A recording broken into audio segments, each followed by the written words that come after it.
में विधानसभा चुनाव के लिए तारीखों का ऐलान हो गया है। वहीं पार्टियों ने भी अपनी कमर कस ली है। खूब बयानबाजी हो रही है। इन सब के बीच विभिन्न पार्टियों के तरफ से जीत का दावा भी किया जा रहा है।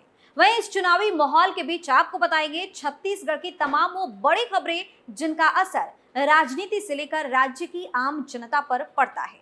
नमस्कार, आप देख रहे हैं छत्तीसगढ़ का छत्र पर मैं हूं आपके साथ दिव्या सिंह। खबरों को विस्तार से जाने उससे पहले एक नजर आज की टॉप हेडलाइंस पर। छत्तीसगढ़ में गंगा जल पर जीएसटी को लेकर बवाल। सीएम बघेल और रमन सिंह आमने सामने, दोनों के बीच जुबानी जंग तेज। कांग्रेस फिर सत्ता में आई तो क्या भूपेश बघेल ही होंगे सीएम? पार्टी की दिग्गज नेता कुमारी शैलजा ने दिया दो टूक जवाब। भाजपा नेता रविशंकर प्रसाद ने सीएम पर कसा तंज। बोले भूपेश की फिटिंग, कटिंग और सेटिंग सब जोगी जैसी।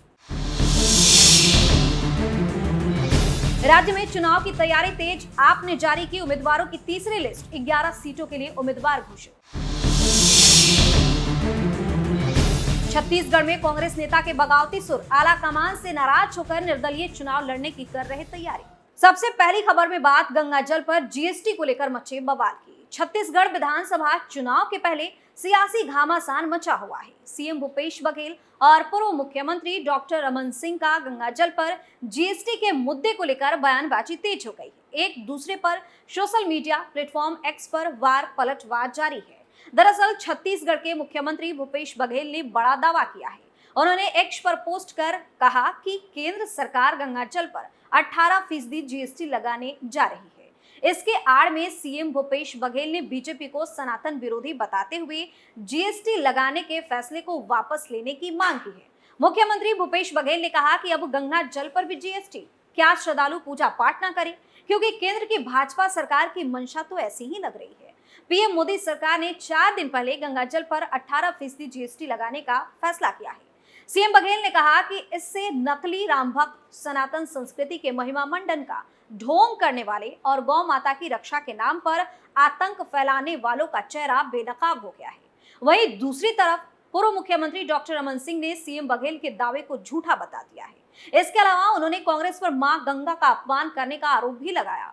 पूर्व मुख्यमंत्री डॉक्टर रमन सिंह ने सीएम भूपेश बघेल के दावे को गलत बताते हुए सीबीआईसी की एक पोस्ट शेयर करते हुए लिखा कि दाऊ भूपेश बघेल, आपको और कांग्रेस को सनातन से इतनी नफरत क्यों है?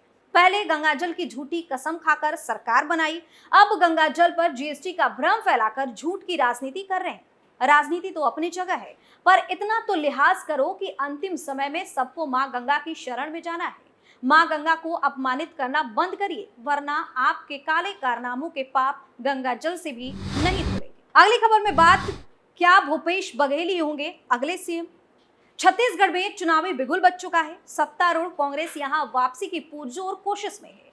चुनाव में कांग्रेस के मुद्दे और रणनीति क्या है, कौन उसका मुख्य चेहरा होगा, इस तमाम पहलुओं पर कांग्रेस महासचिव, प्रदेश की प्रभारी और हरियाणा की पूर्व अध्यक्ष कुमारी शैलजा ने मीडिया से बातचीत की। इस दौरान उन्होंने कहा कि पिछले चुनाव में राहुल गांधी ने छत्तीसगढ़ की जनता से जो वादे किए थे वह हमारी सरकार ने पूरे किए। हमने कुछ वादों को तो 24 घंटे में ही पूरा कर लिया।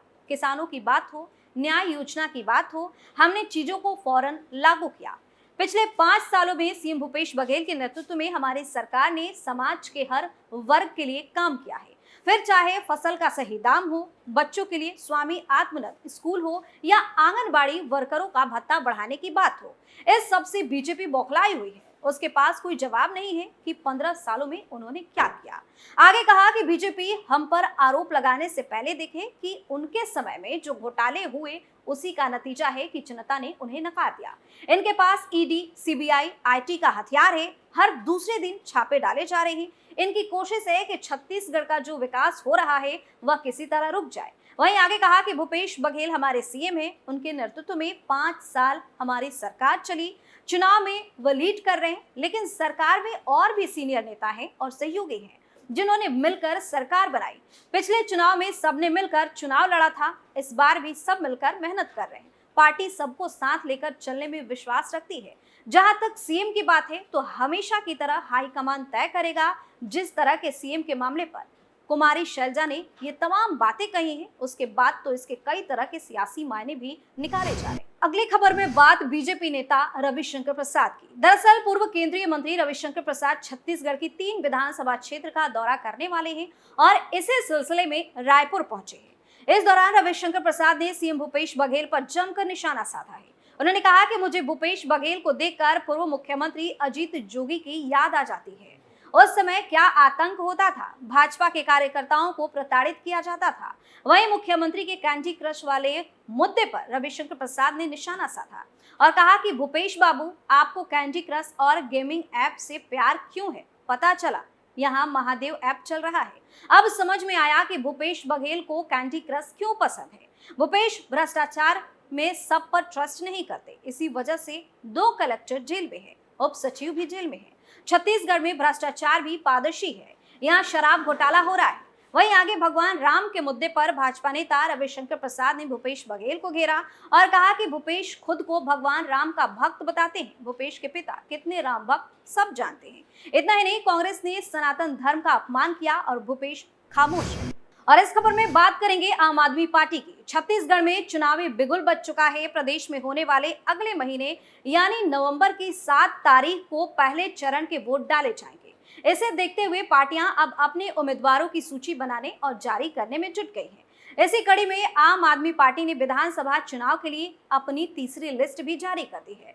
अपनी इस तीसरी लिस्ट में आम आदमी पार्टी ने 11 विधानसभा सीटों के उम्मीदवारों के नाम का ऐलान किया है। इससे पहले आम आदमी पार्टी उम्मीदवारों की 2 सूची जारी कर चुकी है। आम आदमी पार्टी अब तक कुल 33 सीटों पर अपने उम्मीदवारों के नाम का ऐलान कर चुकी है। इतना ही नहीं, दिल्ली के मुख्यमंत्री अरविंद केजरीवाल और पंजाब के सीएम भगवंत मान की छत्तीसगढ़ में रैलियां भी हुई है। दरअसल आम आदमी पार्टी की ओर से प्रदेश की सभी 90 सीटों पर चुनाव लड़ने का ऐलान किया गया है। आम आदमी पार्टी की ओर से अपनी इस तीसरी सूची में उन इलाकों में फोकस किया गया है जहां पहले चरण में मतदान होना है। साथ ही आम आदमी पार्टी ने अपनी इस तीसरी लिस्ट में बस्तर को भी साधने का प्रयास किया है। आखिरी खबर में बात कांग्रेस नेता के बगावती सुर की। छत्तीसगढ़ में होने वाले विधानसभा चुनाव के प्रथम चरण में बस्तर संभाग के 12 सीटों में 7 नवंबर को मतदान होना है और नामांकन फॉर्म लेने की प्रक्रिया भी शुरू हो गई है। जिला कलेक्ट्रेट में जगदलपुर, चित्रकोट और बस्तर विधानसभा के लिए अलग अलग अरोच रूम बनाए गए हैं। नामांकन फॉर्म खरीदने के पहले दिन 3 लोगों ने नामांकन पत्र खरीदा है, जिसमें कांग्रेसी नेता टीवी रवि ने जगदलपुर विधानसभा से चुनाव लड़ने के लिए नामांकन पत्र खरीदा है। बता दें कि 13 अक्टूबर से 20 अक्टूबर तक नामांकन दाखिल की तिथि तय की गई है। इधर कांग्रेस से बगावत कर टीवी रवि ने नामांकन खरीद लिया है और टिकट नहीं मिलने की संभावना के बीच निर्दलीय चुनाव भी लड़ने की तैयारी कर रहे हैं। टीवी रवि पूर्व जिला पंचायत सदस्य और वर्तमान में बस्तर जिला कांग्रेस कमेटी के विशेष आमंत्रित सदस्य भी हैं। वहीं 7 नवंबर को बस्तर के 12 विधानसभा सीटों में होने वाले प्रथम चरण के मतदान के लिए नामांकन की प्रक्रिया शुरू कर दी गई है और नामांकन के पहले ही दिन कांग्रेस पार्टी में बगावत देखने को मिली है। दरअसल पुराने कांग्रेसी नेता टीवी रवि ने पार्टी से बगावत कर निर्दलीय चुनाव लड़ने का मन बनाया। टीवी रवि का कहना है कि उन्होंने कांग्रेस से जगदलपुर विधानसभा सीट के लिए अपनी भी दावेदारी पेश की है। उन्हें लगता है कि पार्टी उन्हें टिकट नहीं देगी। ऐसे में जगदलपुर की जनता का प्यार देखते हुए उन्होंने निर्दलीय चुनाव लड़ने का मन बनाया है और इसके लिए उन्होंने नामांकन फॉर्म भी खरीद लिया है।